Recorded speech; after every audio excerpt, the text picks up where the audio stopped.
Hey folks, and welcome to another video in the Spoon Carving 101 series. This is Max from Woodsmans Finest, coming at you from the beautiful area of Oita, Haki in Japan. Today I want to talk about a very important topic when you're getting into spoon carving. Maybe the most important topic when you get into spoon carving. What material are you going to be using? It's a beautiful cold evening here in the mountains, and I'm at the beautiful place of my friends here. You can see a beautiful Japanese matsu tree, pine tree, and behind me a wonderful 140-year-old house with a real straw roof. It's an amazing sight, and it inspired me a little bit more to talk about this topic after I gave it a good thought for a few days, actually several weeks now, thinking about this series. In general, spoon carving, the way we're doing, is done with green wood. That's why we call it green wood carving as well. The reason for that used to be that green wood was just easier to carve with knives before machines and sanding and different methods came up. And we continue to do that until this day, the way, I am carving spoons and the kind of spoon carving that I want to introduce to you. But, and that's why I'm mentioning that, a lot of other cultures, for example Japan, has an amazing spoon carving culture that's done entirely with a different kind of knives, mostly kanna, and which means plane, where they use really small planes with different shapes and special knives. And all of this is done in dry wood, cured wood, whatever you want to call it. And so it's a little bit of a tricky topic, but I don't want to make it too complex or too complicated. I just wanted to express my my admiration for those other types of spoon carving. And just being here now, seeing all of these other materials used for building, just inspired me to give a little, just mention that on the side. I'm just really overwhelmed with this area here. So my thoughts are not coming that easily to me. It's been a long trip, a long travel, and the jet lag is pretty overwhelming as well. So, greenwood carving. Making spoons from green wood. What type of wood would you use for spoon carving? Now there's several different ideas or several different ways how you can see that topic. First of all, a while ago I checked the scale just for fun and wanted to see if it gives me something I could share with you about the wood to choose. It's called the Janka Scale, and it is basically a chart where you can look at the hardness and resistance to denting and scratching for hardwood floors. So there's a couple of native woods and Western European, North American woods mentioned, and then of course a lot of exotic woods. But it did not really give me the result that I wanted to look for, as in like giving you a nice chart or giving you a good thing to look for. So I wanted to I just looked at hardnesses of the woods that I'm using. For example, birch, yellow birch was mentioned, cherry was of course mentioned, and yeah, it basically confirmed what I was experiencing when I was carving these woods. But there were not enough woods mentioned that I actually can really recommend that chart to you.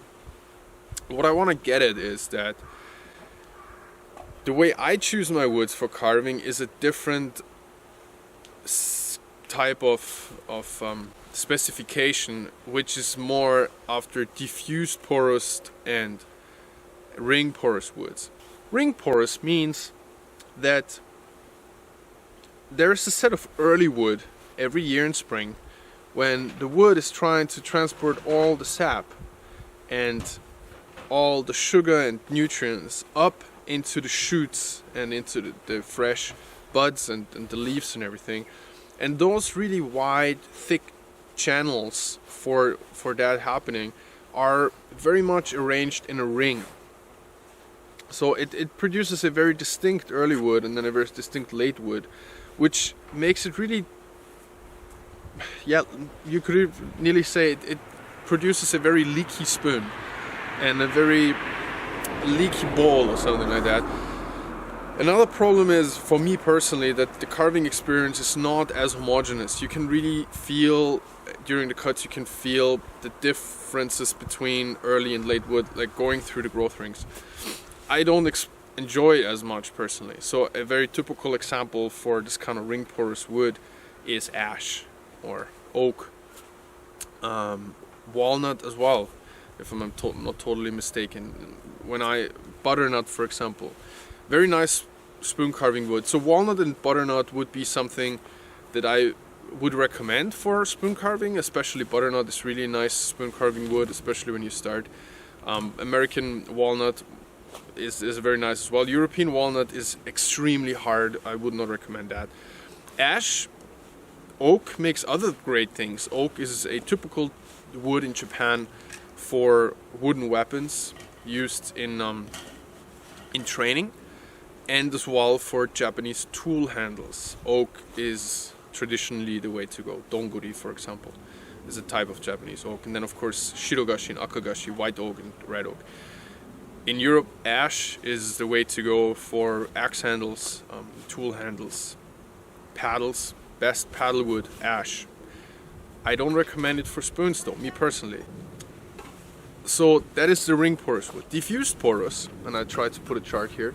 Diffused porous means more that these tracheas, those tubes, are arranged more randomly in the wood. Typical woods like that are other fruit woods like apple, pear. Birch is probably the go-to wood when it comes to a beautiful, easy to carve, doesn't split too much when it's drying wood that everybody really loves for carving and gives you great results, dries to a very hard finish and can survive a century if you take care of it. By the way, at this point I want to apologize for not having any microphone with me today. I forgot my little attachable microphone for the camera at home, so I really hope that the sound is not too terrible and the wind is not totally wrecking this recording. Well, back to the topic. So birch is of course something I really want to mention early on.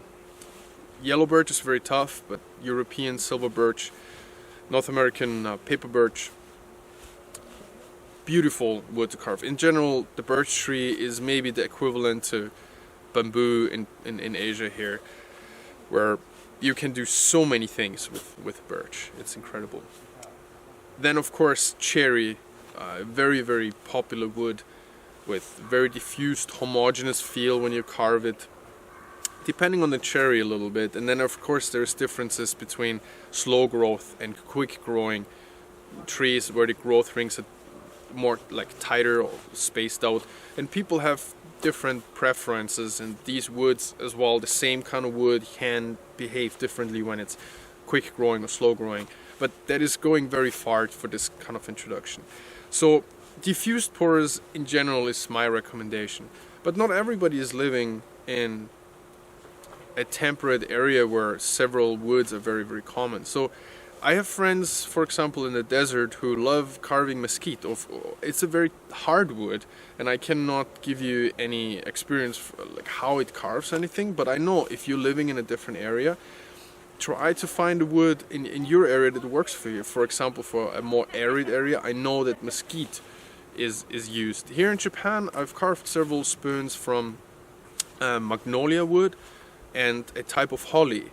So there is a couple of woods and hedges, or like, you know, what we call like hedges in Europe, or like bushes, like for example hazelnut. Where I come from in Austria, hazel is in some areas amazingly abundant, and it makes a very nice spoon. It's a very nice homogeneous wood that carves very nicely when it's green. However, it dries to a very nice hard spoon. The drying process and how different woods are drying is also going very far, so I don't want to talk about that too much. I can just say that there is huge differences in how much woods are prone to cracking and how much they warp or move or shrink as they dry. Birch is another wood here that I really can recommend if you have any access to it. It's a wood that is very stable, I would feel like. It's easy to dry. By just putting it into a paper bag, you would not very much see any warping or cracking. It's not prone to cracking too much. So again, diffuse porous woods, cherry, birch, maple, soft maple, hard maple, but especially soft maple I can recommend very much. Fruit woods if you have any way of getting some. Of course, apple, pear. What else did I carve? Damson, one of the most beautiful woods that you can imagine carving. Of course, very much different from tree to tree, how the grain is going to turn out. But in general, these woods are very, very homogeneous. Chestnut is very soft. I've carved it. I can recommend it, but it's not the best. Another one I've carved that I cannot really recommend because it's too soft is poplar. But it will make a spoon, and it will probably make a rather durable spoon. However, it's not very pretty. Well, after we went through this part, and I hope I gave you a little bit of an idea what to look for. Maybe you're wondering, where am I gonna get that wood? How am I gonna get any wood? The best source for me, as somebody who has sustainability in the absolute front of my mind right now, is to look. My recommendation is to look for an arborist or some kind of, your municipality usually has people cutting down trees, and they usually just bring them to a landfill or something like that, and they very often wood goes to waste that way. Not in all areas, but in many areas that I know. So you could ask there somewhere. Like sometimes just a 6-pack of beer might open you a little, green wood source on the side. I have several friends who are arborists that they became my friends because I called them in the first place asking if they cut something down, if they would let me know. So arborists or tree surgeons are always a very, very good source. Now being in Japan here, I'm trying to play with a couple of other resources of materials. Of course, I'll be trying to use a little bit of bamboo for work, because for me this is the absolute most incredible natural material that I'm aware of is bamboo. How quick it grows. There's hundreds of different kinds of bamboo. I'm wearing bamboo fiber right now as we speak underneath as an undergarment. I'm not even sure how many different properties there are to bamboo. I just know in Japan it's used for anything from building houses to making tiny beautifully little split brushes for swirling your matcha, traditional green tea. It's an incredible material that has no limits to its uses. I'm even owning a rash guard for Brazilian Jiu-Jitsu grappling that is made from bamboo fiber. It's really incredible. So I'm gonna be using this material a little bit as well. If you have any suggestions for other sources of wood, I just wanted to share what I had in my mind, how I source my wood, and was hoping that it's gonna help you as well. If you get wood once and then it's drying on you, or you're afraid it's drying on you, there's a video that I'm gonna be putting up in the corner here that is talking about how I'm reviving wood to make it carvable again, and I had really good results from re-soaking wood, and I made some of the nicest ladles from wood that was dried to granite hardness and that I revived and was really great for carving. It has it also gave it a nicer, deeper grain and everything. So just look at that video up there. It's gonna tell you a lot more. What else? What did I want to put in this video? Yes, so if you have any suggestions where you source your wood, a type of material that you're using in your area, I can talk about the temperate area most, where I was carving in North America and Canada. in Europe, here in Japan, more or less a very like similar temperate area. One more thing I wanted to point out in this video as well, please make sure that the woods that you're using are not poisonous. One wood that I was using that is very, you know, a striking looking wood, very fancy looking, is sumac, staghorn sumac. I was carving that in Austria, but I also found it everywhere in Ontario when I was living there. I got my hands on a weirdly big piece of sumac and made some of my favorite spoons from it. Very light, a little bit porous though, but it's not poisonous as many people think, because there's another kind of sumac that is poisonous. So please, if you find something more exotic in your area, maybe you're living in a more exotic area, tropical area in the world where you have access to a lot of woods that I personally have no idea about.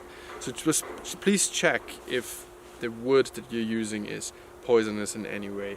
That would be very important. Well, with these words, I hope I just gave you a little bit of an idea of, as a beginning spoon carver, where you could source your material. And if you have any suggestions for these videos, again, sorry for the sound, it was not really great this time. If you have any suggestions, if you have any other experiences you want to share about where you get your material or what you're using personally, please put it in the description, put it in the comment section. I'm always grateful for the input from other people out there, from other interested people out there who are crafting themselves. So thank you very much for watching, folks. I'm actually looking at the sundown here in the mountains of Oita in Kyushu, Japan. I hope to bring you a lot more videos from here and trying to find beautiful places. I'm gonna go back inside now to my friend living in this amazing old farmhouse here, and I'm gonna enjoy a little bit more tea in the tatami room around the wood stove. And I wish you a beautiful day wherever you are. Stay safe, and I'm gonna see you next time. Cheers.